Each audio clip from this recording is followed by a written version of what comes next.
안녕하세요. 오늘 6번째 탈시서 당사자 이야기 대회를 시작하려고 합니다. 오늘 이야기 손님들을 모셨는데요. 함께 나눌 주제는 바로 그룹홈, 그룹홈에서 탈시를 하신 분들이시고요. 저는 오늘 사회를 맡은 한국피플퍼스트의 김수원이라고 합니다. 반갑습니다.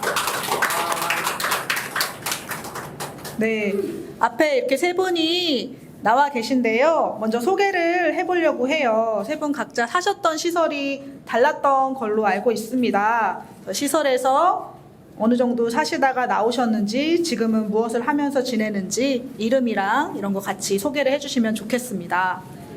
안녕하세요. 저는 시설에서 23년간 살았고요. 그리고 탈시서연대 대표 활동하면서 지내고 있고요. 그리고 피플본센터에서 동료 지원가로 일을 하면서 지내고 있어요. 저는 여러 시설에서 살았어요. 안녕하세요. 저는 강아림이라고 하고요. 그리고 예전에 충윤의 집 1호라는 그룹홈에서 살다가 올해 6월에 탈시설을 하게 된 강아림이라고 합니다. 감사합니다. 그리고 현재는 자양동에서 자립을 해서 2개월 정도 됐습니다.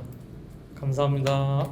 안녕하세요. 저는 전국탈시설 장애인연대 인천지부 대표이자 인천장애인 자립생활센터 동료 상담가 이범이라고 합니다. 장애인 거주시설에서 5살 때쯤부터 12살 때까지 살았고요. 12살 때부터 28살 때까지 서울에 있는 그룹홈에서 살다가 탈시설을 했습니다. 지금은 그래서 동료 상담가로 활동을 하면서 저의 자립생활 이야기를 강의하러 다니고 있습니다. 반갑습니다. 이봄님이랑 박경희님이랑은 같은 그룹홈에 계셨던 인연이 있으시다고 해요. 그래서 처음 어떻게 만나셨는지, 어떻게 지내셨는지 궁금합니다. 이야기 부탁드릴게요. 저는 언니랑 만난 지 기억은 나지 않는데 어느 날 그룹홈에서 교회를 갔었는데 교회에서 만났고요. 제가 그룹홈에서 여행을 자주 갔어요. 그럴 때마다 언니를 만났어요. 그룹홈 선생님이 그만뒀을 때 언니네 집에서 잠깐 살기도 해서 잘 알고 있습니다. 거기서 이제 여러 장애인들이 함께 생활을 하다 보니까 얼굴을 다 기억을 하지 못해요. 그런데 이제 경인 씨 같은 경우는 이제 저를 많이 휠체어도 끌어주고 그래가지고 알고 지내고 있었습니다. 오늘 모신 이 세 분의 공통점은 그룹홈에서 살았다는 건데요. 어떤 분은 대형 거주시설에서 계시다가 그룹홈 가신 분도 있고 집에서 지내시다가 그룹홈에 오신 분들도 있다고 들었어요. 그래서 그룹홈 가기 전에는 어떻게 사셨는지, 그리고 어떤 이유로 그룹홈에 가게 되었는지가 좀 궁금합니다. 하림님한테 먼저 여쭤보도록 할게요. 저는 처음에는 집에서 지내고 있었고요. 그리고 직장에서 왔다 갔다 하면서 지냈는데 직장을 다니기가 너무 멀고요. 그리고 갑자기 혼자 살아야 되겠다는 생각이 갑자기 들어서 그룹홈에 입소하게 됐습니다. 그리고 7년 동안 살다가 보니까 같이 사는 사람들과 마음이 좀 안 맞는 경우도 있고 해서, 그리고 혼자 살고 싶은 마음이 너무 많이 들었어요. 그래서 자립을 하게 됐습니다. 장애인 거주시설 큰 시설에서 살았었는데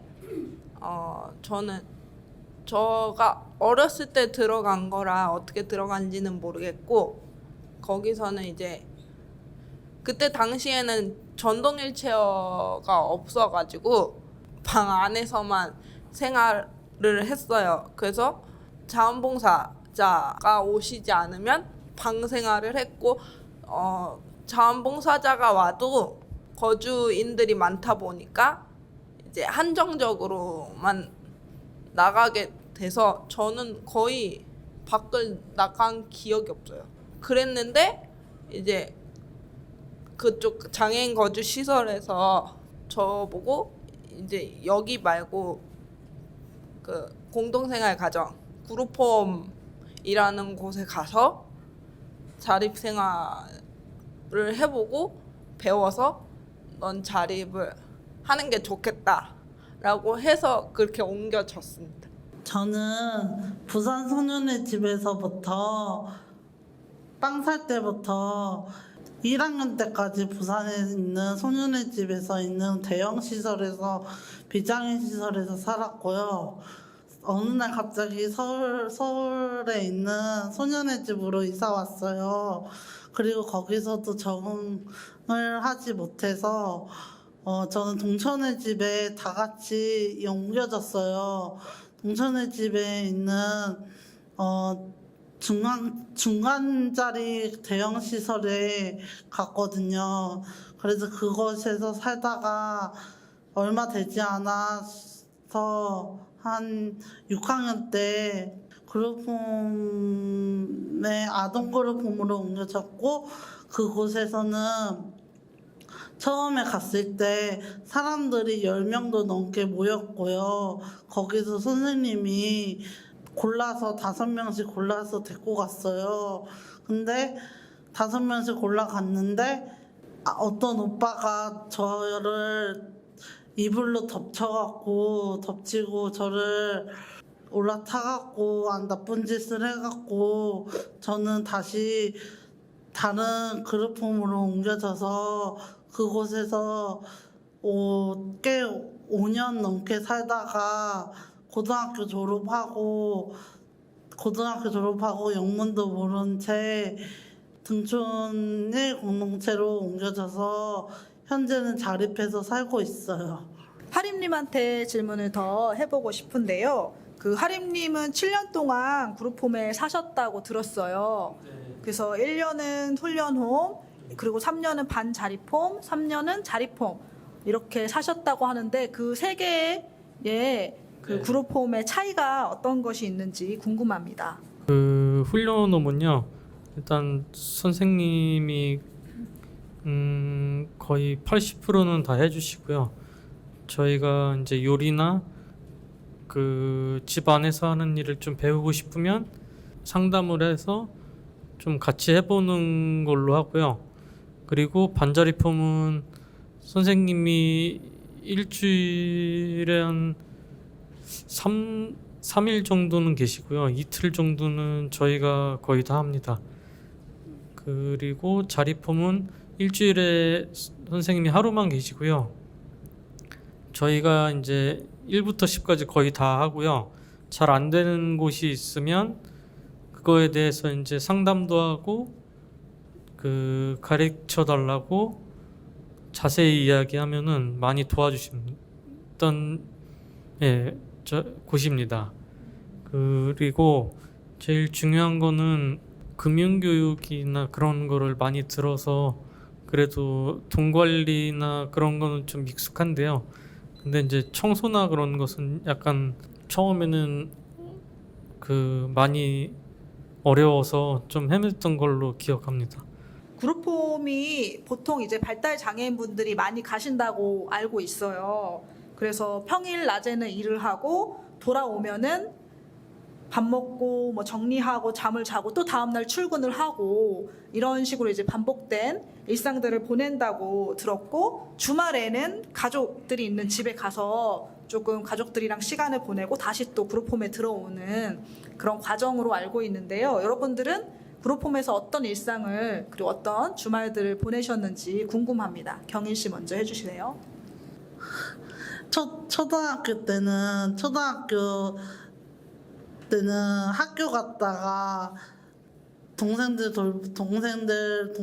언니를 학교를 데려다 주고 그 다음에 너무 정신없게 지냈고요. 그래 고등학교 때까지도 그렇게 정신없게 보냈고요.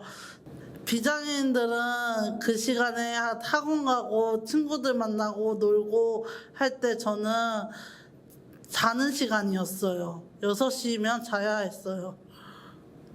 그래서 5시 반이면 밥을 먹었어요. 그 그룹홈에서 일과는요. 일단 아침에 이제 그 씻고 식사를 챙겨 먹고요.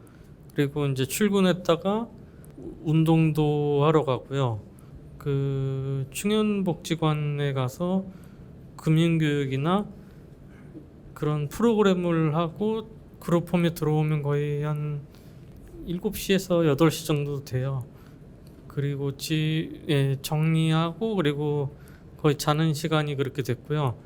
원래 예전에는 8시간을 일했었는데요. 너무 힘들고 좀 무리가 가는 것 같아서 4시간으로 바꿔서 그때부터는 조금 여유가 생겨서 그룹홈 식구들과 여가 시간도 잘 많이 지냈던 것 같습니다. 그룹홈에 가서 하루를 살든 1년을 살든 10년을 살든 거기에 있는 사람들을 내가 선택할 수가 없잖아요. 내가 좋아하는 사람, 싫어하는 사람, 나랑 잘 맞는 사람, 내 나이 또래랑 비슷한 사람, 아닌 사람 막 다 섞여 있고 장애에 따른 것들도 다 다를 텐데 제가 살았던 그룹홈은 저밖에 휠체어를 안 타가지고 다 발달 장애인이고 지적 장애가 있으셔가지고 좀 저만 좀 소외되는 느낌을 많이 받았었는데 저는 성인이 되고 나서 그룹홈에서 또 이제 프로그램 같은 걸 해요. 막 어딜 간다든가 뭘 해야 한다든가 그럴 때 저의 의견이 반영되지 않은 프로그램이 많았어요. 그래서 한 번은 선생님한테 저 여행 안 가고 싶어요 라고 얘기를 했는데 안 된대요. 가야 된대요. 그래서 갔는데 휠체어가 다닐 수 없는 계단이 많았고 다른 거주인들은 뭐 구경한다고 이제 올라가고 그랬는데 저는 못 올라가서 그 밑에 있는 마트 쪽에서 이제 1시간을 혼자 있었고 그것도 전동 휠체어가 아닌 수동 휠체어로 그걸로 인해서 저는 상처를 좀 많이 받았고 그래서 1시간 동안 혼자 펑펑 울었어요. 그런데 이제 1시간 뒤에 선생님이 데리러 왔는데 저랑 이제 눈이 마주쳤어요. 근데 왜 울었냐라고 묻지 않았어요. 그냥 모른 척 했어요, 저를. 이게 울면은 표시가 다 나잖아요. 막 눈물 콧물 다 나오고 그러는데 그래서 어디를 가거나 뭘 할 때마다 저는 개인적으로 그냥 자포자기하는 심정으로 참여를 했고 참여를 할 때마다 내가 왜 이러고 살아야 되지? 라는 생각을 많이 했어요. 그래서 그룹홈 생활을 할 때 저는 그냥 좋았던 기억은 거의 없고 안 좋았던 기억만 자꾸 이제 되새김질 돼가지고 저는 그냥 한마디로 말해서 지옥 같았어요. 네. 같이 살고 있는 이용인 분들이 처음인데도 정말 잘 해줬고요. 그리고 처음에 딱 갔는데 한 명이 같이 방을 썼는데요. 정말 잘 대해줬고 그때가 정말 고마웠던 것 같아요. 청소나 빨래 같은 거를 선생님이 아닌데도 정말 잘 알려줬고요. 그리고 장 볼 때나 다른 프로그램 할 때도 정말로 잘 챙겨줬던 것 같습니다. 그리고 좀 힘들었던 점은 서로 이렇게 좀 마음이 잘 안 맞았던 것 같아서 좀 힘들었던 것 같아요. 그리고 저희한테 물어보지 않고 그냥 마음대로 진행한 게 좀 마음이 힘들었어요. 혼자 살고 싶은 마음이 들었던 이유도 그것 때문이었던 것 같습니다. 20살이면 핸드폰이 다 있을 거 아니에요. 다 있어도 저희는 늘 저녁이면 다 반납해야 되고 아침에 이제 가져가요. 그 다음에 다시 반납을 해요. 그럴 때가 가장 힘들었어요. 그리고 여행 같은 것도 마찬가지예요. 여행 같은 것도 갈 때면 우리한테 먼저 상의를 하고 갔어야 하는데 상의도 없이 우리의 의견도 물어보지도 없이 그냥 날짜만 정해졌으니까 언제 날짜 갈 거야 하고 끝이에요. 그럼 우리는 성인이잖아요. 그럼 직장을 가야 하잖아요. 직장에 미리 이야기를 해야 하잖아요. 근데 그런 것도 못했어요. 그냥 선생님이 알아서 할게 하고 끝내버리고 그럼 나는 내가 뭐가 돼요 그러면.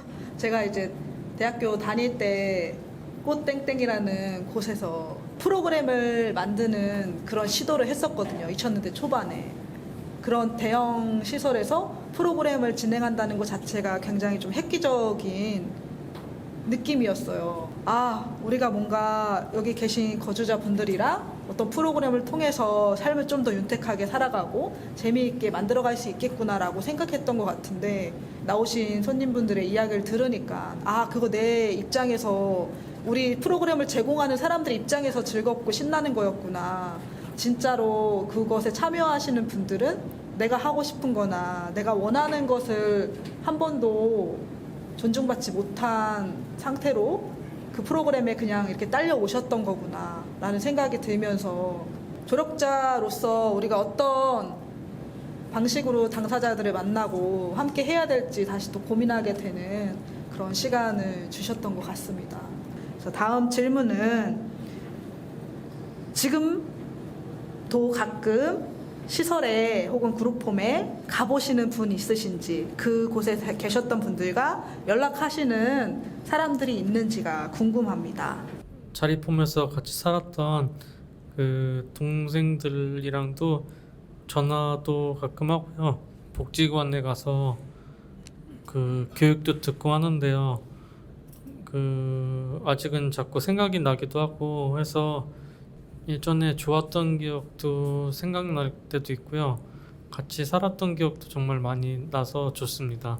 잘해줬던 선생님과도 가끔 연락을 하는데 그 선생님이 요즘에는 어떻게 지내고 있는지에 대해서도 구체적으로 물어보셔서 잘 안 되는 게 있으면은 언제든지 물어보라고 하시기도 하고 가끔 만나서 차나 그런 것도 마시러 가서 정말 좋습니다. 초창기 한 2번인가 이제 살았던 데를 가긴 했었는데 이제는 아예 연락도 안 하고 가보지도 않아요. 그때 간 이유는 자립할 예정인 동생이 있어가지고 그런 얘기도 해줄 겸 간 거고 그 뒤로는 연락도 안 하고 가보지도 않았습니다. 네. 제가 올해 부산 소년의 집을 항상 그리워했어요. 그래서 부산 소년의 집을 올해 1월에 한번 가봤거든요. 그 수녀님을 진짜 몇 년 만에 만났는데 한 바퀴 순회를 했어요. 애기들 방도 없어졌고 그리고 그 아동들이 사는 집도 사라졌고 수영장도 없고 그래서 집은 있지만 이제 거기가 이제 비어 있는 거죠. 그래서 이제 부산을 이제 한번 갔다 오니까 아 이렇게 시설들이 조금씩 사라지니까 기분이 좋구나라는 걸 알았어요. 그 그룹홈을 아, 그래도 내가 이제 좀 나가야겠다, 자립하고 싶다라고 생각하게 된 어떤 계기가 있었을 것 같거든요. 일단 개인 방을 줘야 되는데요.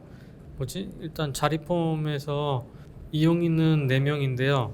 방은 3개고 화장실은 하나니까 정말 불편했고요. 제일 중요한 거는 이용인을 전혀 생각하지 않았어요. 저희가 그 서울시에도 얘기하고 그룹홈 지원센터에도 얘기했는데 전혀 들어주는 건 없었고 바뀌는 거는 별로 없었어요. 그리고 인원도 좀 줄여서 3명이 방을 하나씩 쓰게 해달라고도 얘기해줬는데 전혀 바뀌는 건 없었고요. 그래서 그 자립을 생각하게 됐고요.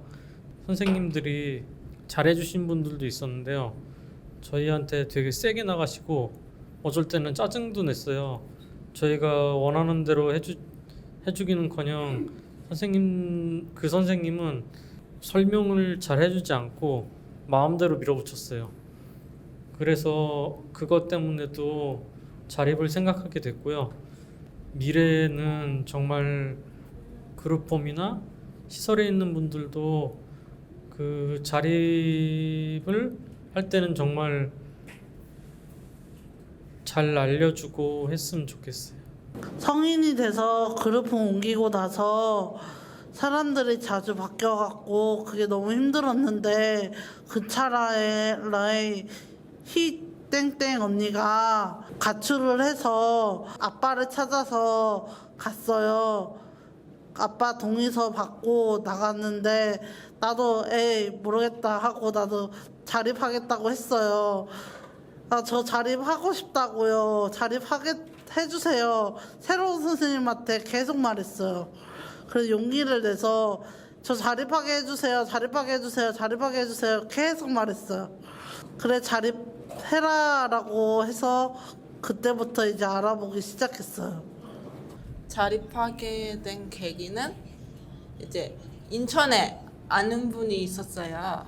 인천의 계양구에 민들레 장애인 자립생활센터라는 곳을 알게 돼서 거기서 프로그램으로 운영하는 시설에 있는 친구를 소개합니다 라는 캠프를 통해서 저는 나오게 됐는데, 그때 당시에 멘토분께서 저보다 훨씬 더 중증이셨어요. 이제 그래서 그걸 딱 보고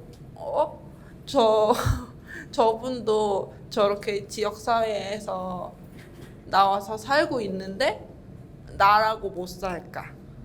그룹홈에 와가지고 선생님한테 나가게 해달라고, 나가고 싶다고 그랬는데 안 된대요. 그래서 제가 그랬어요. 멘토분은 저보다 훨씬 더 중증이시고 몸이 많이 불편하신데도 지역사회에서 살고 있고 행복해 보이시더라, 이런 식으로 얘기를 했는데 선생님께서 그분은 그분이고 나는 나래요. 그 욕구를 묵살시켜 버리시고 그분은 그분이고 나는 나다. 제발 좀 내보내 달라고. 힘들어도 내가 힘들고 행복해도 내가 행복한데 왜 못 나가게 하시냐라고 되게 많이 싸웠거든요. 싸우다가 이제 선생님 힘을 안 되니까 이제 시설장님한테 가자 해가지고 시설장님한테도 저의 의견을 얘기를 했어요. 더 이상 이런 곳에서 죽고 싶지 않고 내가 원하는 삶을 살다가 죽고 싶다. 그래서 한참을 그렇게 실갱이를 하다가 그럼 나가라. 그래가지고 나오게 됐는데 저도 마찬가지로 그룹홈에서는 지원이 된 게 없어요.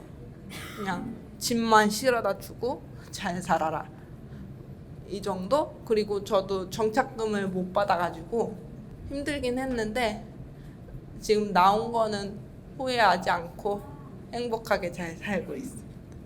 자립 준비하면 시설에서 어쨌든 사셨던 분들은 자립 정착금이라고 하는 걸 주는데요. 1,500만 원 정도 준대요. 그래서 보증금을 쓰거나 아니면 물건을 구매하라고 주는 건데 혹시 여기 계신 분 중에 받으신 분 있나요? 네. 못 받은 이유가 있습니다. 그룹홈에서 나왔기 때문이에요. 안타깝게. 근데 최근에 이제 서울시에서는 이게 그래도 조금 바뀌었대요.